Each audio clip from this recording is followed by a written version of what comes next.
Let's talk Hollywood in the wake of the most controversial Oscars since Joe Pesci gave no speech when he won for Goodfellas. Yes, we're going to talk about all the horror films that have a little Oscar splash on them in some way or another. We're going to talk about those nommed and then those that won. And then we're going to look back on 2021 and discuss the performances that should have potentially been nominated themselves if there was just a horror Oscars. Yeah. I heard someone talking the other day about maybe in the Oscars, maybe there could just be a horror category. I would love additional categories. Granted, in this new one, they're lopping categories. I was going to say, there's no chance of us. That's. Is there a horror award show? I'm sure there is. Yeah, I believe the one I've heard about, I think they're called the Chainsaw Awards. Okay. Yeah. Because it would be fun to see like the best death, the best eye gouge, all these things. Yes. Know? It's like back in the day when you used to watch MTV, they'd do like the best kiss. The best kiss, yes. And of course, the one that rings through all time is Sarah Michelle Gellar and Selma Blair, forever imprinted in my head. Yeah. You know, it's one of those go-tos when things are a little lonely. That's where I'll go. But yeah, we're going to kind of structure this similar to how the Oscars actually do. And we're going to talk about those that were nommed first but didn't win before we get to the winners within horror that have actually gotten the Oscar statue dipped in blood. We'll talk about those ones, but first we're going to talk about those that were nommed. And as they do sequentially in the show, we're going to start with Best Supporting Actor. Yeah. Best Supporting Actor. And for with the exception of one of these, I think I've seen, two. There's two performances I haven't seen out of the, looks like 9 or 10 here. Should we go back to the oldest one? Please do. Kick it off. I would like to...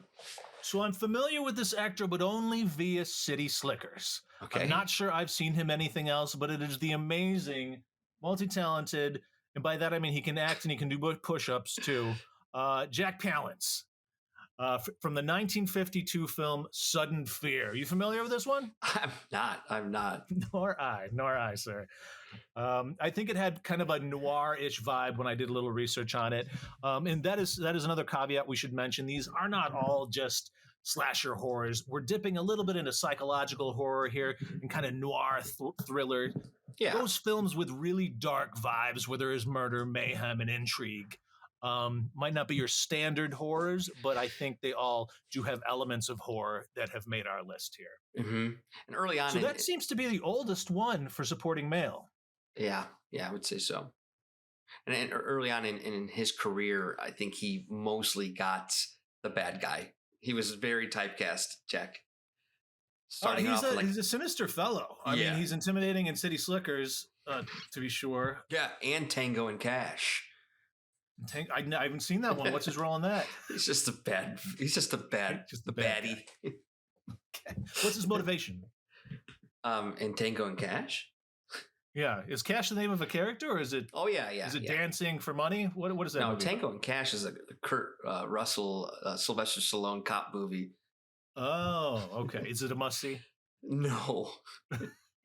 Unless you like action movies, then sure, why not? Do you remember his role in the first Batman, though? The Michael Keaton Batman. That's right. What exactly was his role? I remember him in it, but I can't remember. He was the Joker's boss. He was the head of the gang. And, the Joker, Jack Nicholson ended up killing everybody. But, yeah, he was a villain in that as well, is my point. Well, that's exciting. I totally forgot about that, but you're right. And once again, he's nefarious. Yeah. This list, I mean, it's a good list, and you're right. I think I've seen almost all of these except for Sudden Fear. Sudden Fear, 52. Yeah. What about the next one? I haven't seen the next one either. I know this is one that I should have seen as a cinephile by now. I am also guilty of not seeing it, and I feel this is one of those movies that there's a definite guilt of having not seen it. I don't know. I haven't. I want to. I don't either. I don't I don't think because the there are so opportunity's many arisen. movies out there. Plus, did you see that recent series where was it Feud, which deals with the two female actresses that were in this movie, one played by Susan Sarandon, where they really do go into depth about the production and everything that was going on behind the scenes. But anyways, that have you certainly heard of helps. this actor? No. Victor Bruno. No, I imagine it's one of those if you saw his face. Right. You I know? think you're right. And this is a 10-year jump. So we're going from 52 with Jack Palance and Sudden Fear. There's no supporting roles that are getting any nods for an entire decade. Right. In Whatever Happened to Baby Jane. I don't even know if we said the title, did we? No, we didn't. We just I think we were both so embarrassed that we hadn't seen it that we didn't skip Whatever Happened to Baby Jane. Yeah. There you go. Yeah. The next one, though, I did see and I love. It's an underrated film. I remember seeing it. It was my freshman year in high school, and I think it's part of what made me want to get into the theater department in high school. Is that right? Because it was such a great twist for me as a kid. It was also such a great performance by we're talking about Ed Norton, and the movie is Primal Fear. Primal Fear. This is before all of that, the felching rumors began. I think because Richard Gere is the lead in this, and Edward Norton is our secondary. Yeah. And I'm not a big Richard Gere fan as a whole, but based on the dynamic between the two and how Edward Norton really gets the upper hand on Mr. Gere, this 1996 flick is one for the books. And I'm glad he was nommed for it. Yes, he was. And this is one of those roles where you look back at it and you're like, wait a minute. If he didn't win, who did? Because his performance was so good. Yeah. I almost want to say that for the next one because the same year, so this is another person from that same year, 96, that didn't win. And I thought this person had won. I was shocked to see that he hadn't and only was nommed next to Ed. And that's William H. Macy in Fargo. Right. And another fantastic performance. Not as sinister by any means, more of like a, I don't know, an idiot. But an idiot that's hired to have his wife murdered. Yeah. So that's pretty diabolical. It's diabolical. Yeah. But I mean, he was kind of emasculated by his stepdad, right? That's true. That's true. It's just that not that his character was right to go down this path, but he was definitely pushed to it. He wasn't an evil character to begin with. I don't believe. I mean, aren't all car salesmen evil? No, isn't that the standard? That's true. He does sell used cars in that, if I recall correctly. He does. Have you been watching William H. Macy kick ass in the new show about Elizabeth Holmes? I have not. On Hulu? Please tell me. Oh my, The Dropout it is called. And he's, I mean, it's him, but he's got these weird contacts that make his eyes look reddish brown. The hairline's like up there. He's got the grossest scalp cooking. And he's kind of just like a really unlikable character in that too. But I love William H. Macy. He rarely screws up. That being said, I'd never watched his big show that everyone loves based in Chicago. What Shameless. Shameless. Yeah. Are you a Shameless fan? No. Because I must have been watching 1,000 other things, and I think I was intimidated by how many seasons it's been. Has. Yeah, I think that was a bit. I think I tried to get into it because it is, Southern Chicago. I want to root for the home team or whatever. Right. But I don't know if do you remember War of the Worlds, the son in War of the Worlds with Tom Cruise, his son in it. They're having a little catch in the backyard. Yeah. Well, that's kind of one of the main actors in Shameless, and I really struggle with him, and I think that's what kind of put me off from it early on. Okay, all right. That the son from War of the Worlds kept me from watching Shameless for the most part. 96 though is one of those great years for movies, and the next one on this list is the year for movies. If I had to live in one single year of just films that were made from that year, it would be 1999. Yeah, I mean, the film that comes to mind when you say 99 is The Matrix. For me, it's Fight Club. Well, they're okay. American Psycho. Yeah. There are so many amazing films in 1999. Interestingly enough, while I like the one that Haley Joel Osment is nominated for Best Supporting Actor, Sixth Sense, I don't love it as much as everybody else does. What do you say? Enjoyable. It's certainly not my favorite of M. Night Shyamalan's movie. Just a good movie, great story. It's impressive the age of Haley Joel Osment to be, and I think since then there have been other actors who have been nominated at such a young age. But man, for someone who doesn't really buy into a lot of kids' performances, his was just so good. It was great. No, that's undeniable. And I think that's the first time I really noticed Toni Collette too. Right. And I've always been a big Bruce Willis fan. Yeah, I mean, granted, he's got a lot of stinkers of late, but this was kind of around his hot zone of pretty decent flicks between Pulp Fiction, this, and then the one that came out after that, Unbreakable. Yes. Led to his Unbreakable, which is like probably one of my favorite Shyamalans, if not my favorite. Yeah, Signs. So, I thought we talked about like Signs as like and Signs too. If only they could recast Bruce Mr. Willis Gibson now. That would have been nice. Bruce Willis could have played that part really well. He really could have. He could have. I think it would have been a better movie. Yeah. Granted, Joaquin Phoenix really kind of owns Signs. He's the best part about Joaquin Phoenix is.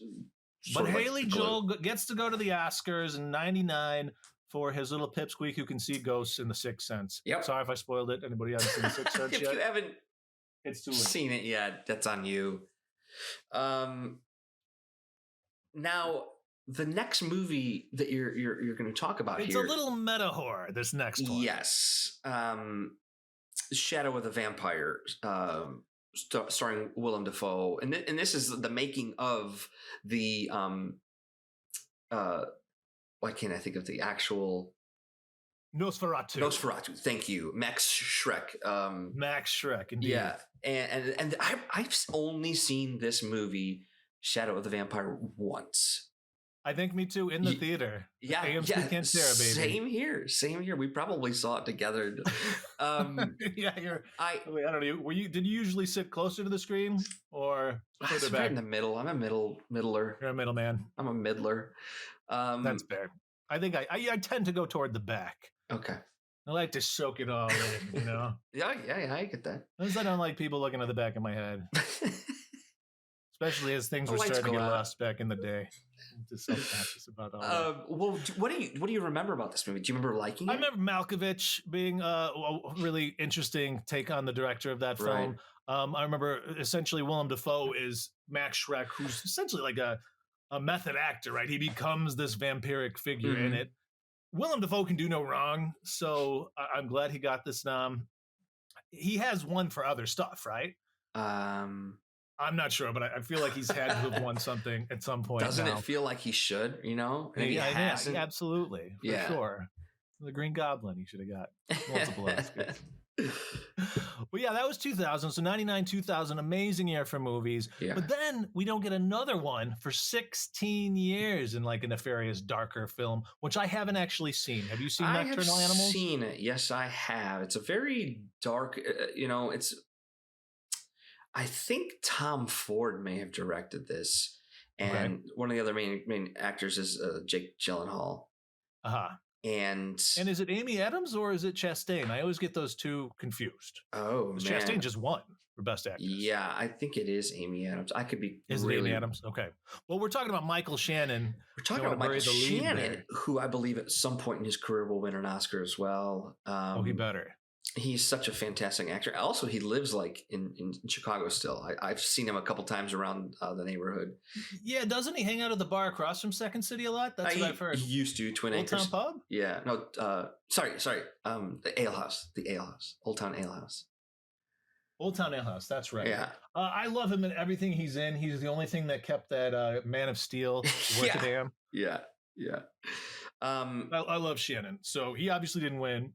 But I think it's kind of significant that it took 16 years between 2000, Willem Dafoe's Shadow of the Vampire, all the way to 2016 to get to Shannon's Nocturnal Animals. Well, I'll tell you, there's not a ton of like, quote unquote, good horror in that time. There are horror movies that we like and we've actually talked about. I mean, The Ring and other movies that have a very specific feel in this time period.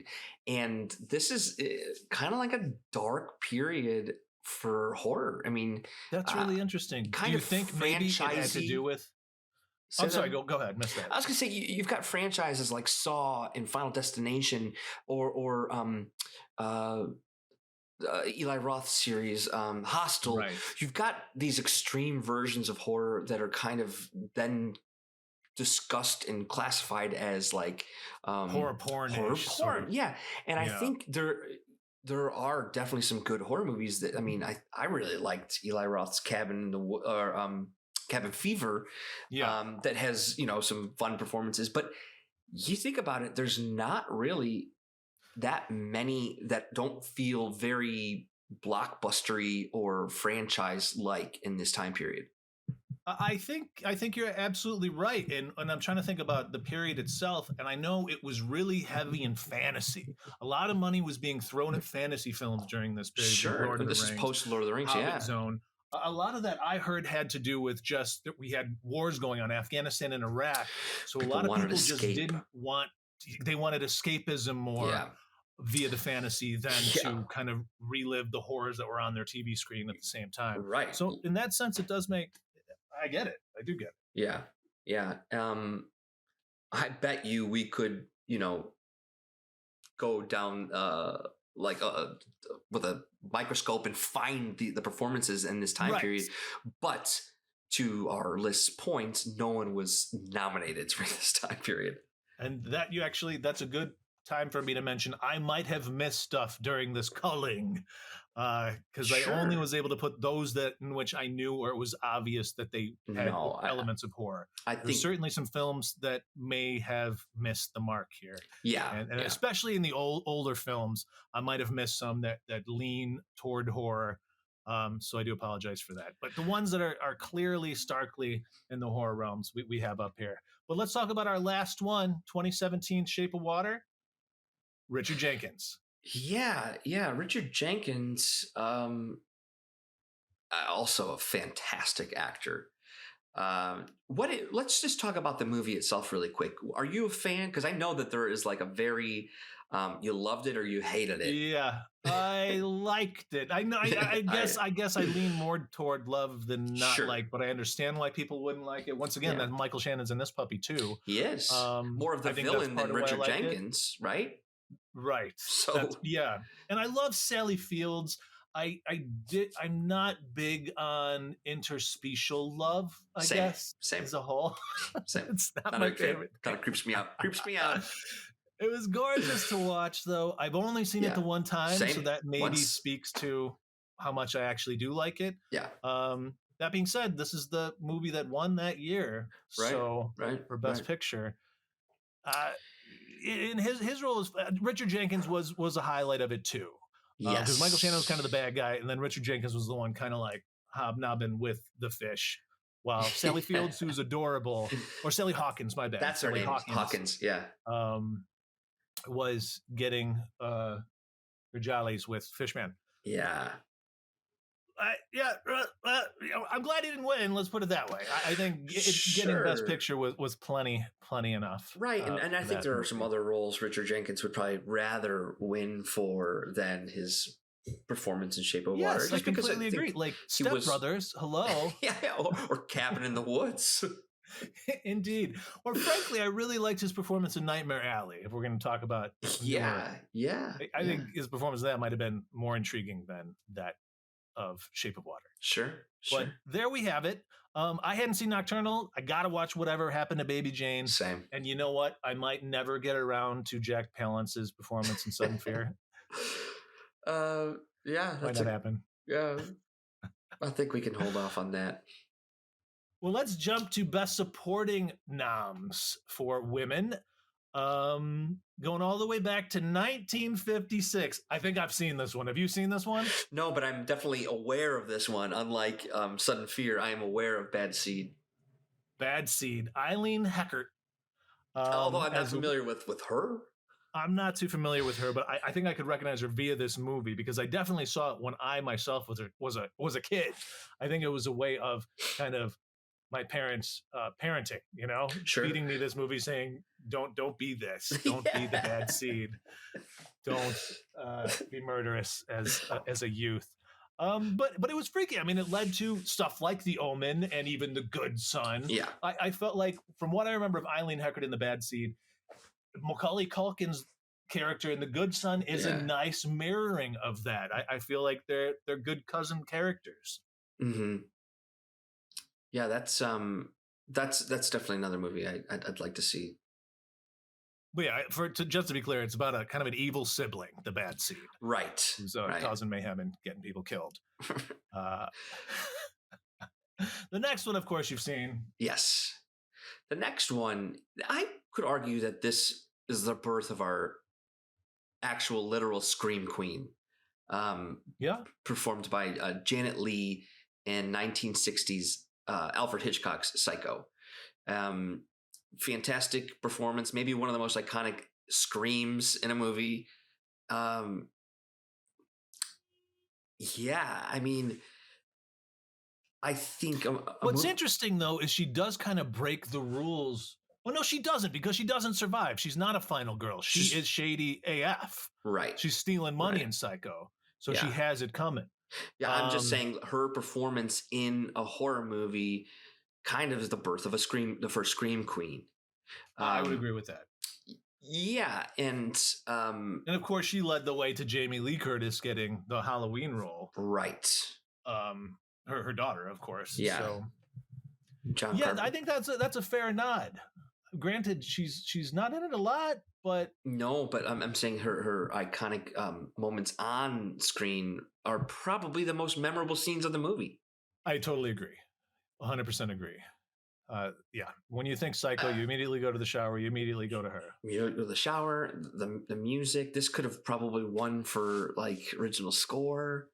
But the performance, she stole the show. Totally agree. Way better than Anne Heche. Sorry, Miss Heche, but you didn't live up to Miss Lee. Yeah, and we're not even going to talk about you, Vince Vaughn. The next one, this is a movie that everybody thinks is super scary, but I remember being fed this young too and being told this is the scariest movie ever made, and I didn't buy it. Right. The Exorcist. Right. 1973. Everybody thinks The Exorcist is super scary, and we're talking about Linda Blair here. So the kid herself, who's vomiting and crawling on the ceilings and stuff. And cursing. My God, the cursing. The cursing. What do you think in terms of a performance? What this kid pulled off? Do you think it was worthy of a nom? Yes, I do, even though probably some people would argue. But I think as an actor, for her to, just mentally and physically draining her performance, and had to have been just a very difficult shoot. And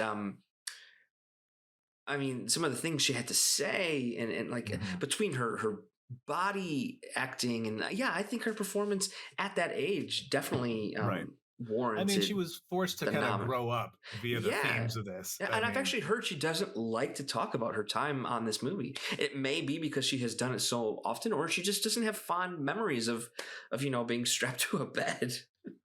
That is one of those things where, like, did she get many roles after this of significance? Because once you see somebody vomiting like she does, can you see them in another frame? I don't believe anything came to her easily after this because people associate her with the role. And I think, a lot of her follow-up roles, like in as a Hell Night, and a lot of horror, or there's another one with the female street gang, which is pretty badass, but also kind of ties her to the genre. I think there's a lot of movies that kind of like, hey, we would love for you to be in our horror movie, and I would imagine she wanted to be doing other things. Right. So after her very touching relationship with the crucifix, people did not see her as a romantic lead. Right. Subsequently. Right. And a child. Yeah. Oh, man. Anyways, let's jump 3 years ahead in 1976. You talked about this one last week. Yeah. So I'd love to hear more about Piper Laurie, iconic, when you hear about like a Hollywood like icon, like you could put Piper Laurie up there because of her performances, but her performance in sorry, Carrie is what we're talking about from 1976 as such an evil mother. The thing, I mean, her performance is fantastic, but her character is so evil and holy at the same time, right? Wishing her daughter had never been born, like the beating and like just the verbal abuse. That's and like I imagine she lost her voice. The amount of screaming she does in this film, fantastic performance. Yes, worth 100%. nomination. Yeah, and I think it's interesting that we have two films from the 70s that are getting the supporting nods for women, and they're both very religious centric, very kind of harsh on religion. I remember it's more specific to than Exorcist kind of turning me off from being very theological was Piper Laurie's performance in this. It kind of scared me from zealotry, you know? Absolutely. Proselytizing was scary. How powerful religion can be, or influential, rather. Right. Brainwashing in her case. And yes. Trying to do that to Carrie. Yes. It led to superpowers. It led to superpowers. Next one on the list. It's been a while since I've seen it. Most famous scene in it is the bunny boiling. Some people might not actually consider this a horror, but I certainly do based on the lead, Glenn Close's performance and what a psycho she's in it. But this nom went to Anne Archer, who is kind of the foil, the woman who it's Michael Douglas. Michael Douglas is cheating on his wife, Anne Archer, in Fatal Attraction with Glenn Close, and then Glenn Close tries to take out Anne Archer essentially to get Michael Douglas for himself. I'm going to be honest with you. I can't really remember her performance. It's been so long. But certainly if you are going toe to toe with Glenn Close in her most notorious role, you're bringing something. Yeah. And just the fact that we're not saying Glenn Close was the nomination here is unheard of, because I think, like you just said, that's what I remember. I remember Glenn Close I could picture her in this character too. And I'm sorry, Anne Archer, I cannot picture you right now. I know, nor can I. There you go. That's why you don't get the nomination. It is very strange. I mean, Glenn Close has always had a weird relationship with the Oscars and getting awards as a whole. I remember being kind of a hubbub about how much she's been snubbed. Very snubbed. So, very snubbed. This definitely was probably one of those instances where people weren't giving her dues. Yeah, but if Meryl Streep was in this movie... I mean, I hate to say it, but I think a lot of people look at Glenn Close as the poor man's Meryl Streep, you know? I think so too. I think she's great. Don't get me wrong. She's fantastic. She just tends to get those roles. Yeah. Meryl couldn't do this part. So that's 87. Now we're going to jump almost a whole nother decade up to adaptation of a play, The Crucible, where we have Joan Allen. Again, we have the wife of a adulterer, interestingly. She's really not the nefarious character at all in this. She's the victim within it, similar to how Anne Archer was in Fatal Attraction. 96, The Crucible, Joan Allen. Do you remember her in this? No, I don't. I don't. And it's because I've only seen The Crucible like once as well. Okay. And I'm familiar with... I've taught this puppy. I was going to say... I've forced kids to watch this one before. Okay. For good reason. Most of it's Winona Ryder. Love Winona Ryder and Daniel Day-Lewis. You just can't go wrong with them. But she brings a really strong, subtle performance in it. And she's the one that's wronged. And she's the one that ends up paying the price for the sins of her husband. And she does it well. This is prior to her really kind of going on a roll in the late 90s and early aughts, Joan Allen. It was Joan Allen fever. Right. And I think it's deserved based on what she did with Goody Proctor, I think was the character. Yeah, that does sound right. Yeah. The Crucible, the literature is more imprinted into my brain than the performances in this movie, I think. And I think that's the problem I'm having right now is separation between the characters on paper and... That's fair. Yeah. I mean, Arthur Miller knew what he was doing. I mean, he was doing those Blacklist stuff when he was writing it. Absolutely. So the way he was able to take what was going on and toss it into his literature is one of the best when it comes to historical context within fiction. Yep. And then we're going to jump almost 20 years ahead to a movie we just talked about with Richard Jenkins in Shape of Water. This is Octavia Spencer in Shape of Water. I'm a huge fan of Octavia Spencer. I think she is so charming and electric on camera. I think she's a scene stealer, you know, and I think she deserved the nomination for this as well. Octavia Spencer is going to be winning a lot of Oscars, and I think in the rest of her career. She's set up. She's set up for success, 100%. Yeah, and it's one of those performances that maybe she deserved it for this movie, but it's also kind of like, you know, Denzel Washington didn't get an Oscar for years and years and years, and you're like, the Academy doesn't necessarily, give credit to Black performances as much. Right. And Denzel ended up winning for a role. It was more like he should have gotten it before that, but he got it for Training Day. And hopefully Octavia Spencer gets it for the performance that she deserves, and not just like, sorry, the Academy has been snubbing you too for so long. Yeah.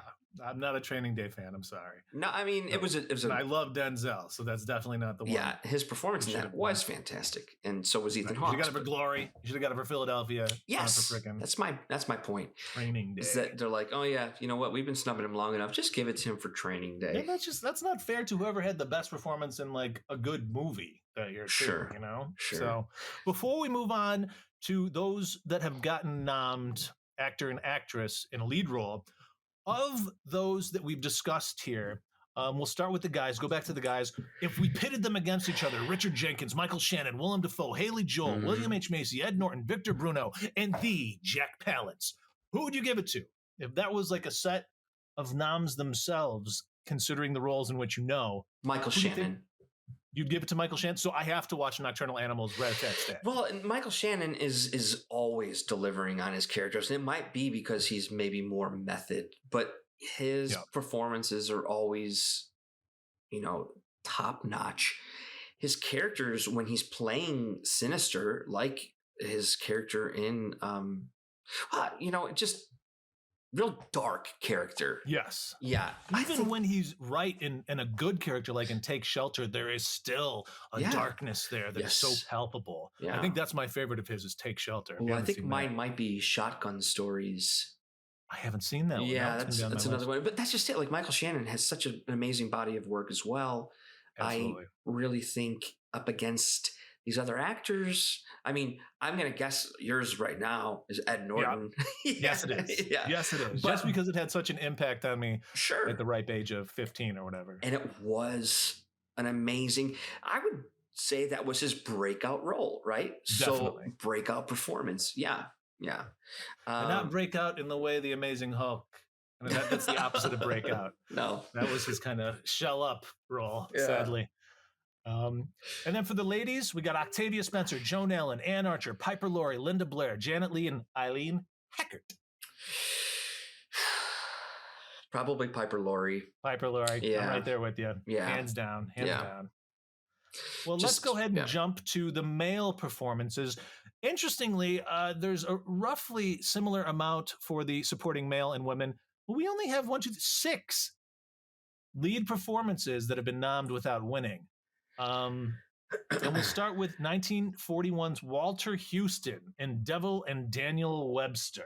Now, this is a movie I'm also embarrassed to say that it's on like top 100 films you should see before you die. I haven't seen it. Same. So I can't speak to this necessarily. Nor I. But it's one of those titles that it's, I mean, we're talking 1941. We're talking early days here. Yeah. I mean, frankly, 41 is far back as we go based on these noms. Sure.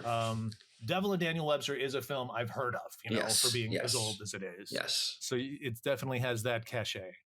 But again, I haven't seen it. The next one barely qualifies. I was reluctant to even put it on the list, but just with our current state of affairs and how we could all be nuked to hell at any moment by Senor Putin. Dr. Strangelove. Dr. Strangelove. Peter Sellers. Lead performance. That's amazing. Deserves 64. an Oscar for the. I mean, Peter Sellers is such an underrated performer. Agreed. I mean, this is at the time unheard of. How many roles does he play in this movie? And just brilliant performances and such different characters. Like, right. I think he's definitely one of the best like character actors. The ability for him to lose himself in his characters is astounding. For me, what sold me on Sellers was Being There. Have you seen Being There? Oh yeah, Chauncey. Man. Yeah. I shed some tears for Being There. Yeah. I will confess, I think I saw Strangelove at a period in which I just didn't really understand it. Okay. I didn't really get what's it's the same guy did Shining, right? Yes.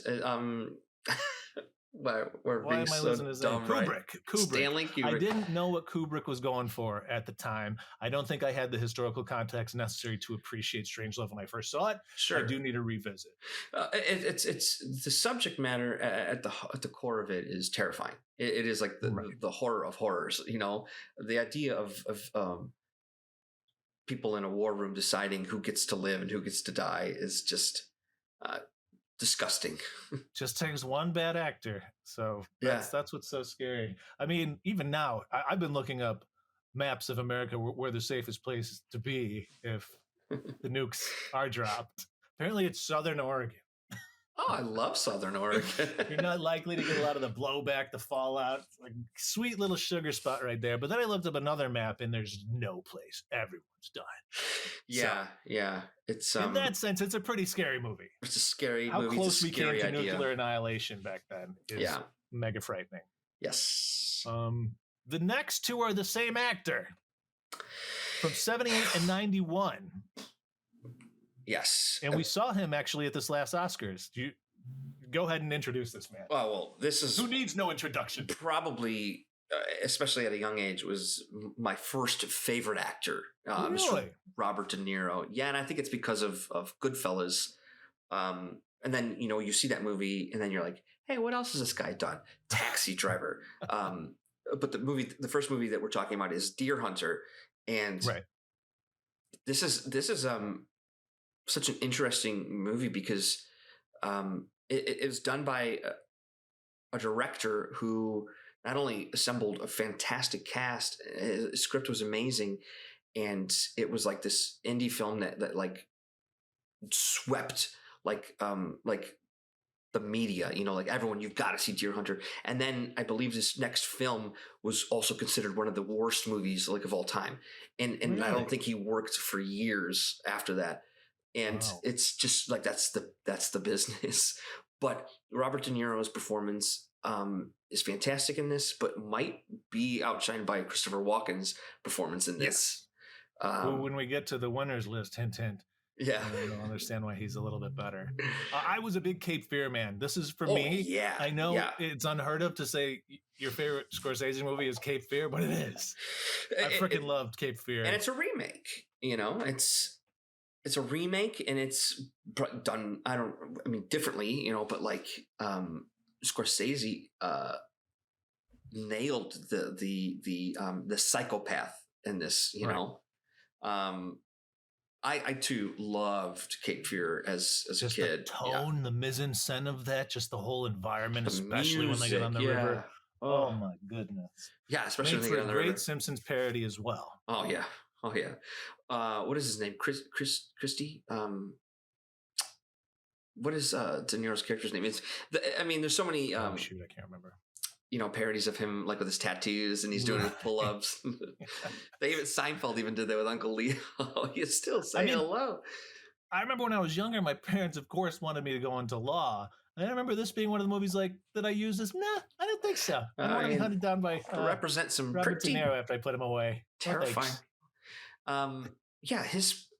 This was, I think, one of De Niro's finest performances because not only did he always commits to his characters, but it seemed like it was the first time I had seen Robert De Niro, aside from maybe the King of Comedy, change, really embody this other person. Totally agree. Fantastic performance though. Let's give short shrift to this next one. This next one I've also only seen one time. And, me too. Me too. Enjoyed it. I enjoyed it. This is at a time though when this main actor Johnny Depp was playing a bunch of crazy over the top characters. Right. And we're talking about Sweeney Todd in 2007, the butcher of I can't think of the street. Something Street. Yeah. Butcher Street. No, that's not it. It doesn't matter. Pretty awesome character. Yes. I mean, he was great. And Helena Bonham, great. It's a visual feast, 100%. Yeah. I'm glad he didn't win, though. Yeah, I don't think it. I mean, he's another actor's like has kind of hit or miss, but this wasn't like his finest performance. No, but it was fun. Yeah, it was definitely fun. Yeah, okay, we don't need to spend. And then finally, last one on our list, very recent, is Daniel Kaluuya in Get Out. We're about to see again in Nope, which I really enjoyed his role, but this is another one where I didn't think it was good enough to win the Oscar. What did you think? Sure. I mean, definitely the cast. I mean, if you could have given like an Oscar to like the entire ensemble, cast, yes. an ensemble, that's I mean, best. It could have won for a ton of other things, but yeah, his performance was really, really great. It's great, 100%. It is great, but I want to see more from him. I kind of feel like in the same way they put off Denzel's.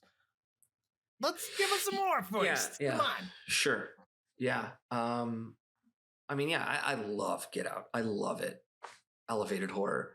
Yes. No, it was great. I think Nope's going to be better because it involves aliens, and I agree. About the aliens, I will say about Get Out, yeah, there are no bad performances in it. And that could be because Jordan Peele is such a great director. And they're all fine actors, but... right. Oh, fine actors. Fine very actors. Diplomatic of you. Well, of those, before we move on to the ladies, who would you give it to? I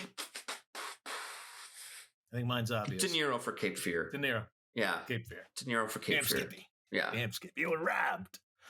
Okay, so now we're going to move on to the ladies in a lead role that have been nommed but haven't gotten it. And I hate to confess that I haven't seen 4 or 5 of these. I was going to say I'm the same way. And like I know my my filmography of films I need to see. Like there are massive holes in it and I'm working on it. But I need to really jump into the 1940s for film. It's hard to do when there's so much good stuff that's relevant. I know. But yeah, it goes as far back as Suspicion, which I've heard of. Yeah. This is Joan Fontaine in 1941. I'll try to get around to it. Put it that way. Yeah, really I think we can agree that but it's I haven't seen Possessed in 1947 with Joan Crawford. I love Joan Crawford, though. I have seen a few things with Joan Crawford, and she is someone that has such a presence. Yes. I haven't seen Possessed from 47, but now I want to, knowing that that's the one she was nominated for, because I loved Mildred Pierce, which is probably, I remember being shown that in a feminist film theory class, and it knocked my socks off. It was so entertaining. Really great performer. I have not seen The Snake Pit from 1948, to which Olivia de Havilland was nominated. I have not seen Whatever Happened to Baby Jane. Whatever Happened to Baby Jane again. So this is where Betty Davis was. This is where people are gonna be like, "You guys don't like movies." I'm like, "We do, right? We do." Some horror, guys. Yeah, sorry. But the rest, I think we've seen, right? Yes. Exorcist, of course. Ellen Burstyn, the mother, awesome. Yeah. Great role. And not to jump ahead, but 73, she's nom there for leading actress in a pretty freaky ass movie. That's Exorcist. But then in 99, she's nominated again for Requiem for a Dream, which is really where I fell in love with her as the elderly woman on stacker pills, essentially. What a movie. Yeah, that's one of those ones that isn't overtly horror, but to me, it's as scary as any monster movie could be because it's so visceral, so real. So I've seen people go down that path where they're just completely destroyed by drugs, Requiem for it, or even sex work. In the case of it, definitely is a horror film in my eyes. And Ellen Burstyn, she's proven that she knows how to do horror. That's for sure. I saw this one posted by Sea Monsters in '86 here. Yeah. I'm such a fan of this franchise. And I really think Sigourney Weaver could have been nominated for her first performance as Ripley, but it wasn't until the sequel Aliens in '86. Was it '86? Yeah. To where she gets her nomination. I love this character. I love these movies. I love Sigourney Weaver, and I think Ripley kind of changed female characters after Agreed. yeah, and that's for the most part why I think her first performance should have served a nomination. I think that's interesting you say that. Do you think she was in that first one enough that it would be lead, or would it be supporting? Just because there's that ensemble felt so evenly divided. Sure, but don't you think at the end of the day that at the end she's definitely she really is girl. Yeah, you're right. But yeah, I mean, yeah, the cast of the Nostromo was I mean, I'm maybe the biggest fan. Next to Jurassic Park, I would say the Alien franchise is my it's so my bread and butter in terms of fandom. You know what I mean? And we're getting an Alien TV series coming up. We are getting an Alien TV series. I saw that Vasquez has her own comic coming out now from Alien. She's the other strong chick from the sequel here, Aliens in '86 that we're talking about. I mean, I got the newest game for the PC, Aliens Firestorm, is just amazing. Yeah. It rarely misses the mark. I even liked Alien 3. Only time it sucked was AVP series. Couldn't get into it. Didn't do it for me. Alien versus Predators, they sucked. I don't think we needed that matchup at all. We don't, and we didn't, and please don't try to do them again. No. But yeah, I too enjoyed the third one. Just it's ridiculous, but I'm kind of bummed that we didn't get the third installment from Prometheus, then Covenant. There was supposed to be one more that Ridley Scott had planned. I think that was squelched now, and they're kind of like doing sort of more the reboot angle with the xenomorphs. That being said, as we've talked about in the past, Ridley Scott's show Raised by Wolves has a lot of alien vibes to it. Well, I heard that it was supposed to take place in the same in that world, universe, but then I think that they pulled back from it last minute. Okay. I'm satisfied with there not being another one based on how good Raised with Wolves is. But that being said, glad Sigourney Weaver got the nod for that. 10 years later, we have Frances McDormand in Fargo. Yeah. Along with William H. for that supporting, which, you can't go wrong with Fargo. That's I think around the time I started getting really attached to directors. So the Coen brothers just became one of my top director pairs. Yeah. Just adored them. And Fargo had a lot to do with that. And yeah, I mean, iconic performance by Frances McDormand in Fargo. And we already mentioned it. Ellen Burstyn, Requiem for a Dream. That's 99 again, the best year for movies ever. Right. But then we got to jump ahead another 10 years before there's a woman in a pseudo horror film nominated for best performance. What'd you think about this one? Yeah, I think I was a fan of the original, the foreign films more than these remakes. The Girl with the Dragon Tattoo. Yes. I mean, I do like Rooney Mara, but I don't know if I remember her performance being as memorable. No, her character goes through a lot, and I think she handles that which her character goes through. Absolutely. But I felt like maybe that might have been the first time I'd seen Rooney Mara, so it didn't really demonstrate to me what Rooney Mara as an actress is capable of. And I would might be why I'm kind of less enthusiastic about it than others. But yeah, I've only seen that one once again too. It's kind of a heavy movie. It's hard to watch. Well done. I love Fincher. Speaking of Alien 3, but I don't want to go back to it anytime soon. No. And this next one we've talked about, and I don't know if we want to spend too much more time talking about Sally Hawkins in Shape of Water. I love Sally Hawkins. She can do no wrong. I loved her in the new Godzillas. Yep. Keep her in these things. It's great. And then finally last year. Yeah, I loved this movie. I loved Promising Young Woman. Me too. In 2020. And I really like Carey Mulligan, and I think that this movie wouldn't have been the same if someone else was playing this part. Agreed. Which is why, yeah, I think definitely worth a nomination there. It seemed like the perfect spot in her career to do this too, and it's coming off the heels of like the Me Too wave that was so significant. It was perfectly timed, I think, role for her and for the theme of the movie. And it's hard to call a horror movie, but I mean, she is a serial killer. You know, yeah, she absolutely. I think not messing around, and as scary as a lot of these killers that we're talking about here. Yeah. Who takes the cake for you then of the lead performance by ladies? Because I'm biased, I'm going to say it's Sigourney Weaver. Sigourney Weaver. I'm going to have to go Frances McDormand only because back then she hadn't been overused. And now I feel like she's in everything and I'm a little over her. But back then she was kind of fresh. And I thought she was brought back in 96. But I mean, you can't go wrong with Sigourney Weaver. No. She's sort of with there. She's the best. Okay, let's then talk about the best pictures that were nommed that didn't win. You want to go ahead and prattle them off? You're talking about Exorcist in 73? Yeah. Which is criminal. It's one of the most iconic horror films of all time, if not films of all time. It had everything from the cast, the story, the special effects were practical effects. The music, everything about this movie is awesome. It could have won. It could have. I'm surprised it didn't win. And this next one, I remember being, I was listening to a podcast about Spielberg, and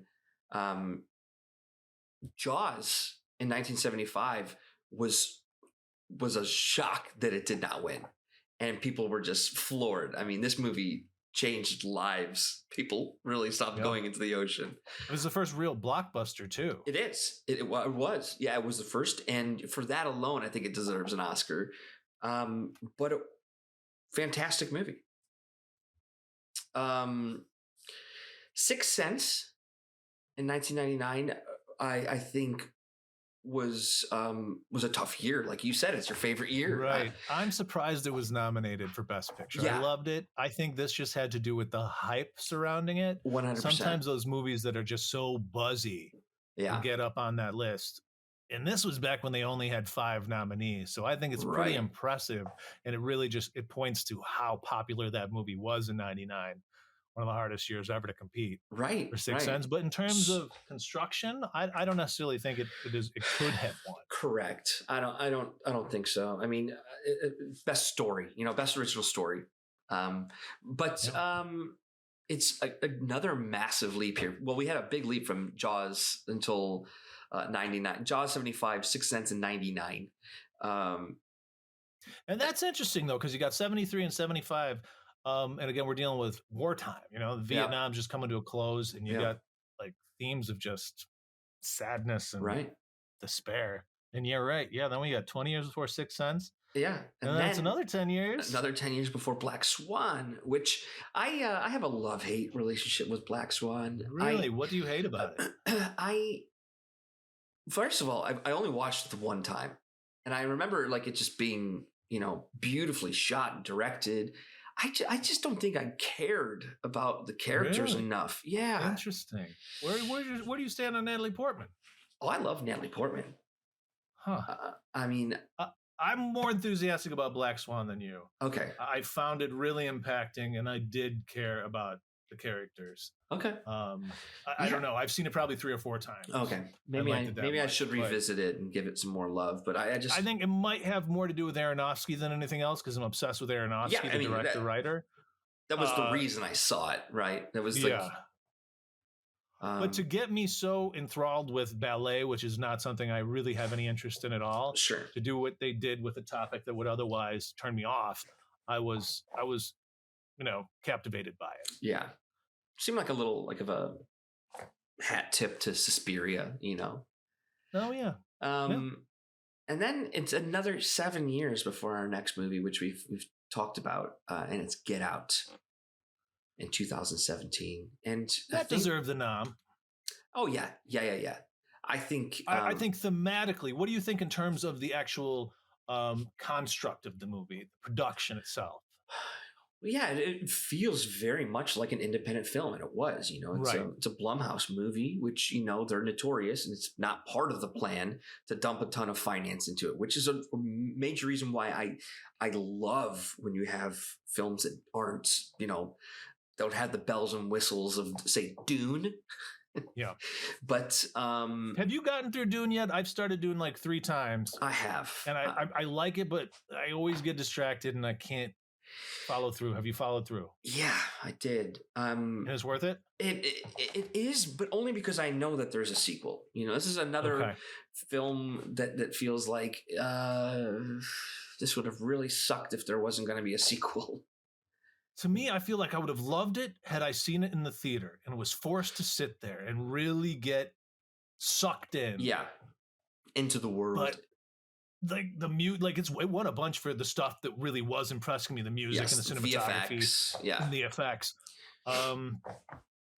Yeah, okay. I'm going to have to retackle it, but just pretend like I'm in the theater or something. I feel the same way. And that was one of those just bad timings of COVID. We weren't seeing anything in the theater when this was out. Right. And yeah, I wish I would have, though. I think it was made for the big screen, and that's the difference. Of the horror that was nommed, only these 5 titles that didn't win. Which one would you give it to? Jaws. Yeah. Black Swan is a close runner-up for me, but you can't deny Jaws. I can't deny Jaws. It led the way to Jurassic Park. Damn it! First blockbuster. I mean, that's exciting. Okay, we're not going to talk too much about these, but we do want to include it since this is what the cast is all about. Yeah. These are the winners of Oscars. So the other ones we've been discussing are the noms that didn't quite make the cut. Let's just kind of go through the winners plus, and then we'll talk about the performance winners. Yeah. Do you want to talk about them like by year or just randomly? Yeah. Let's we got the block there, that first block. Let's talk about that makeup one, which is a movie we talk about a lot because we absolutely adore it, from 1986. You talk about The Fly? The Fly. Because I freaking love it, yeah. That makeup was amazing. What part of the makeup impacted you the most? Oh man, the deterioration, like the falling apart of this man or whatever hybrid.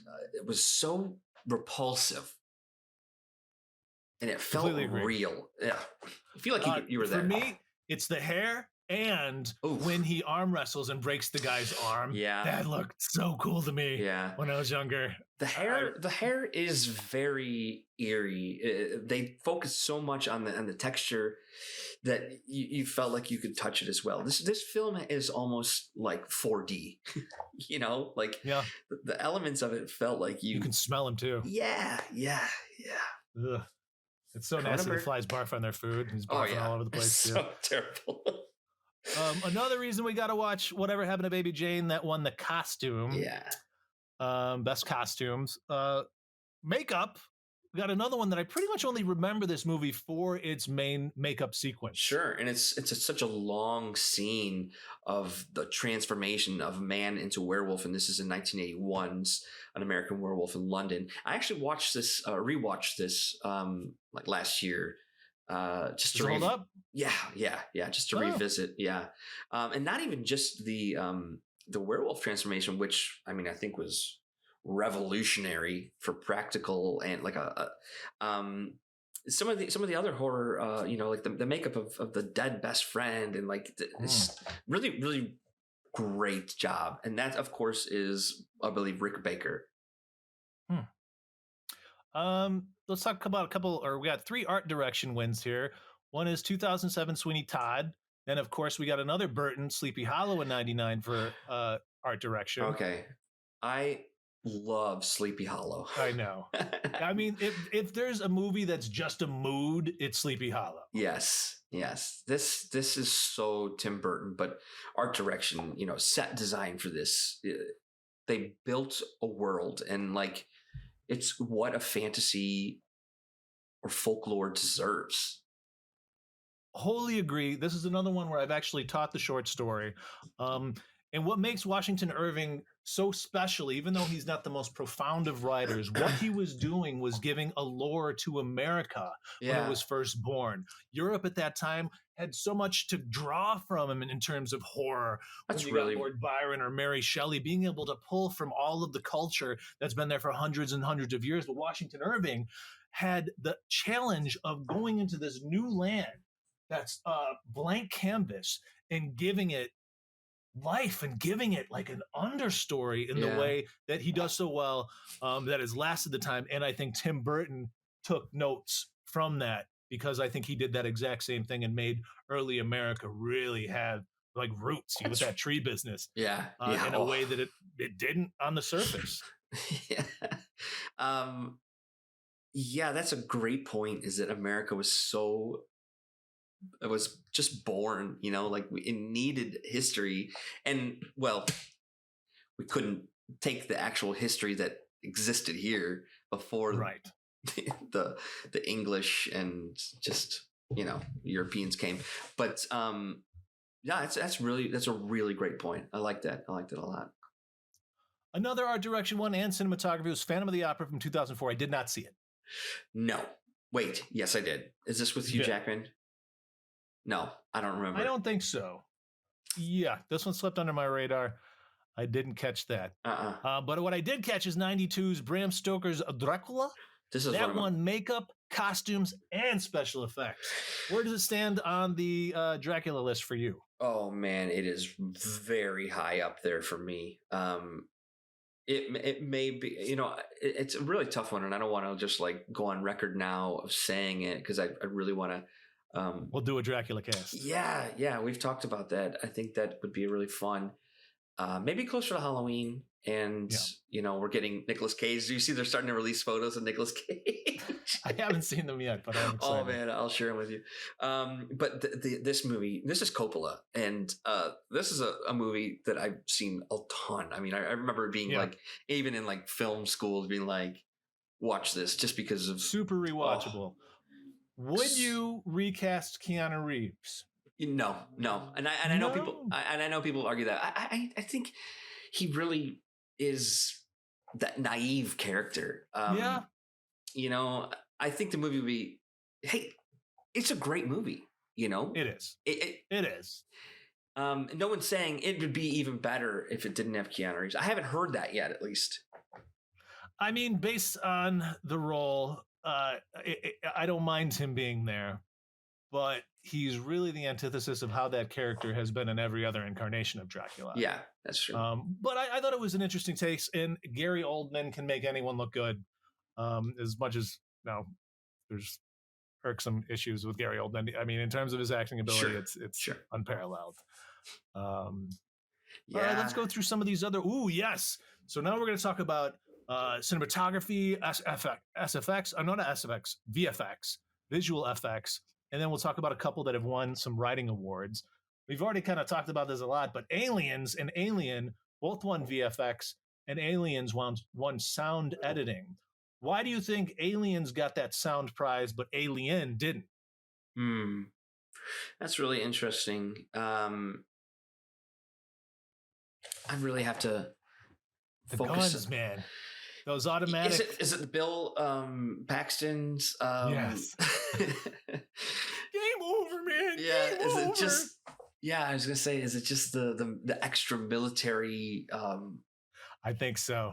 Yeah. Okay. I think there's just so much going on, and it legitimately sounds like all of that is happening between the trumpeting of the xenomorphs atop the spurts of the guns. Yeah. It just it's a symphony of chaos and horror. Yeah. It does it so well. And I mean, we don't even got to talk about the VFX. That's obvious. No, that's obvious. Geiger. The next one. Have you seen this? 1976, The Omen? Yeah. Do you remember the score? Because it won for score. I think so. Yeah, I think I can. I think I can hear the strings of it. But man, this movie starts off with a bang, and it's a child's birthday party, and Damien, who is the son of Satan, it's his party, and the maid throws herself from the build, like in front of everybody, and hangs herself. I mean, it's just like, that kind of just will never leave your The head. remake it stays pretty true to that too, from what I remember, doesn't it? Yeah. Okay. Yeah, but this is one of those movies. It's pretty decent, right? Yeah. They had some really impressive practical effects in this movie. There was a rumor that this is one of those movies that the set was cursed, that everything around them was cursed because they were messing with the devil. But yeah, I can hear the strings of the omen, and yeah, that makes sense. Yeah. It makes sense. Fair enough. Picture Dorian Gray 1 in 45 for cinematography. Can't speak to that. Cannot speak to that either. I know I've read the book. It's an amazing story, but I don't think I saw the 45 version. I've seen a newer version of it. Exorcist, not only, I guess these are the only things it did win. It won Best Adapted Screenplay and Sound, both of which make sense. Yeah. The Exorcist was written by Walter Blatty or something. Oh, really? Okay. Yeah. Yeah, you forget that it was a book that William Friedkin, I think, adapted. I think he directed and wrote. I could be wrong about that, but and finish us off here on the Winners Plus. Yeah, well, this one, I remember everyone being so excited about when Get Out won for original screenplay, because I think people were a little scared at the Oscars that it wasn't going to win as many things as it was nominated for. And when Jordan Peele got screenplay, it was like, thank goodness, especially as a horror fan, as a cinema fan, it was so well deserved. I think I've heard him speak about how many times he rewrote this movie just to really perfection. Yeah, that's interesting. Yeah, I know one of the rights involved the main character dying at the end, right? Yes, he doesn't make it out. You're right, which would have been such a sad movie. Yes, that would have been the wrong tone to strike for something like that. Sure. Okay. Since we are getting to the end of things here, let's go ahead and go through the performance winners of the past. We've talked about a lot of these movies already, so we'll gloss over them. But you want to start from the bottom up? Martin Landau in Martin Landau in Ed Wood in 1994, and this is a movie I constantly forget about, and I want to revisit every time. I'm like, oh man, I loved Ed Wood. It's great. I love Martin Landau. I don't know if Martin Landau is just one of those actors who didn't win a ton of, got snubbed, but I think so. Yeah, I think this one was just one of those just deserved. He just deserved it. Yeah, it's a gorgeous movie. It's a lot of fun too. And again, this is a meta horror pretty much, since it's about the making of horror movies. Yeah. Plan 9 from Outer Space. He plays Bela Lugosi, right? Yes. Yeah. So I mean, that's one of the biggest icons there are in horror. To play him, he does it so well. We talked about this movie Deer Hunter before. In what is it, 78? Christopher Walken did win. This was the lead. Iconic performance, terrifying scene of just playing Russian roulette, I think, is what they probably even played at the Oscars for the nominated clip. This next one, I really like. Is it horror? We're talking about Room. Yeah. Room is horror in the sense that this woman and child are forced to live in this box, Yeah. I'd say so. And did she deserve it? Brie Larson.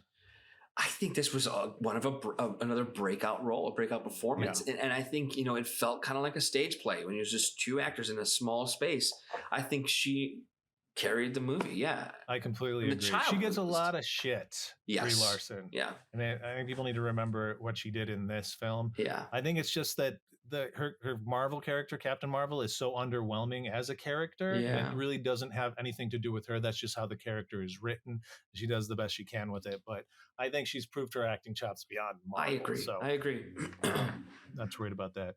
Next one is a movie I'd love to just do a cast about and how this movie should be classified as horror. Yeah. And that's when Daniel Day-Lewis won There Will Be Blood in 2007, because not only is it horror, but it's my favorite movie next to Jurassic Park. I mean, in terms of film, it is my favorite film. Okay. I mean, and there's no denying. I think Daniel Day-Lewis's Daniel Plainview in that could take on Freddy. He could take on Jason. He would not That's lose. fun. He can't lose against anyone. So yeah. that was well deserved. He's ruthless. And Johnny Greenwood, who did the score, oh, that's right, yes, with the strings, really adds that undertone of horror. Right. And that's when P.T. Anderson was still knocking it out of the park. I know. Did you see Licorice Pizza yet? No, I have Because that's what he was just nominated for. Yeah. I struggled with it. I struggled with his last 3 or 4 movies, honestly, between that and Phantom Thread. But I tell you what, Right. I think from There Will Be Blood, it was just downhill from there because that movie was so spot on. So yeah, that's like, you think you peaked? This next one, I love her. She won for Best Supporting. Are you talking about Ruth Gordon and Rosemary's Baby? Yes. Yeah. Ruth Gordon, or from also Harold and Maude. She's just the most adorable old lady in film. 1968, she won for Rosemary's Baby. And she's freaking evil in that. She's drugging Rosemary left and right and seeming sweet as a button. Another time to use the word diabolical. Yes, 100%. Yeah.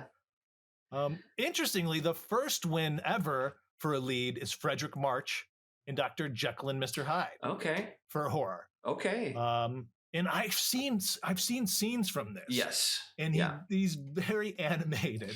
Oh yeah. But I think just the nature of the Two-Face at that time, people probably weren't able to see that up close. I was just about to say, film allows it. I was just about to say, performances were probably a little bit lost, and they're relying on like makeup to really help find the detail and character. What a tough thing to pull off. Before we talk about the winningest movie in horror ever, talk about the top 2 ladies here on our list. Oh, Natalie Portman in Black Swan. Yes, who Black Swan, who we did talk about a moment ago, and I'm a fan of, and like I really need to revisit Black Swan. But Kathy Bates in Misery, that's one of those not just greatest horror leads, but maybe one of the most memorable like characters on screen. For me, at least, I would say, like if you were doing a montage of like 100 years of cinema, you're putting Kathy Bates on there from Misery.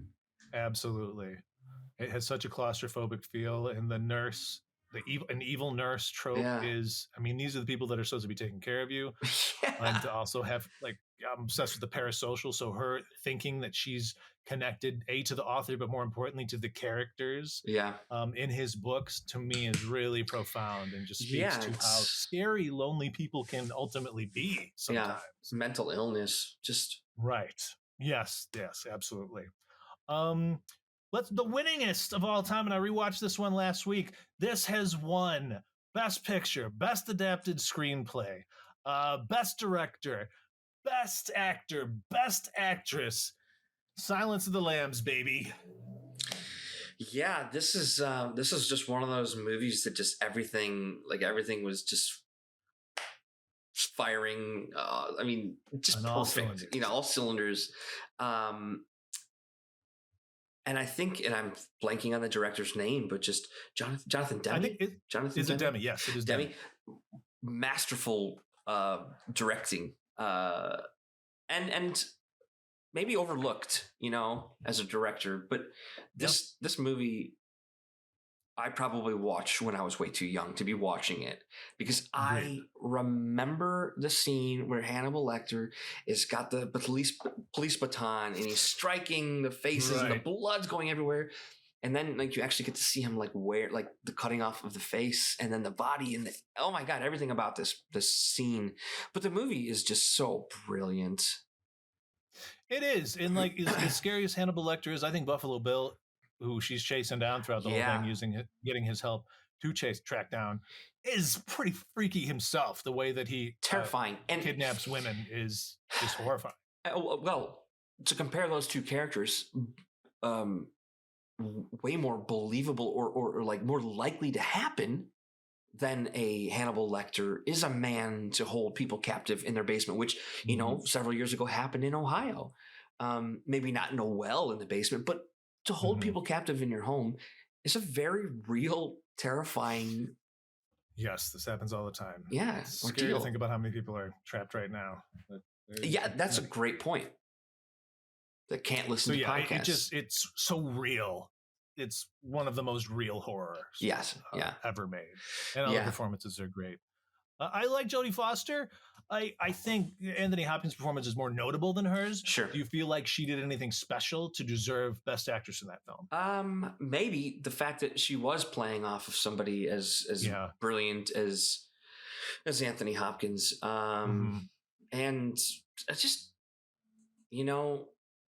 plus the female in a man's world thing was also showing her in the FBI important. Academy, like in the training, and I think a very grounded, real performance. Just I thought she was great in it. Amen. Yeah. Well, we were going to have our own little award ceremony, but we've gone over. So we're going to have to save that puppy for another cast. I think so too. I think we've provided a lot of information for all of your brains. A lot to think about. We have a lot to go off and watch. If you're going to take away something from this podcast today, is to maybe not overlook the 1940s. Or 60s. Or 60s. Yeah, that's right. Pretty empty on 60s. Yeah, we should start doing that as like forcing ourselves to, as assignments, watch these movies. Indeed. But we'd love to hear about some of your favorite performances. You can hit us up on all the horrible things on Twitter. I love when people create just like a thread of like photos from their favorite horror movies. We should do one of those. But we'd love to hear if somebody did give a better performance than Robert De Niro in Cape Fear. Let us know. Amen. Well, thanks for listening, folks. Yeah. And stay alive.